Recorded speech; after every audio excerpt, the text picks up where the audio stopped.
కొన్ని సైంటిఫిక్గా రీసెంట్గా కొన్ని ఆర్టికల్స్లో కూడా చూసిన ఫ్యూచర్లో ఇంకా హెయిర్ అనేది హ్యూమన్స్కి ఉండదు అని అంటున్నారు. ఎంతవరకు నిజం అది?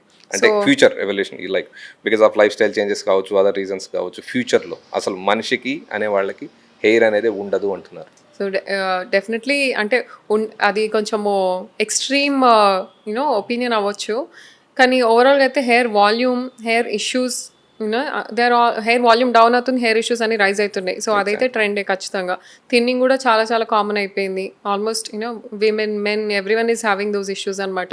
ఉమెన్ కూడా ఆల్మోస్ట్ ఎస్ అందరికీ చాలా కామన్ అయిపోయింది. సో ఓవరాల్గా ఇఫ్ యూ సీ 2-3 జనరేషన్స్ అగో ఈవెన్ వెరీ లేట్ ఏజ్లో కూడా హెయిర్ బాగానే ప్రిజర్వ్ అయి ఉంటుంది, కలర్ కూడా బాగానే ప్రిజర్వ్ అయి ఉంటుంది. సో ఇప్పుడు ఆ hair health is on the decline basically. ఫ్యూచర్లో మనం ఇలా చూడొచ్చా హెయిర్లెస్?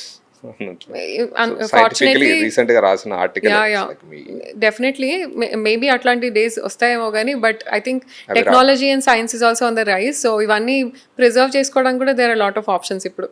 ఓకే.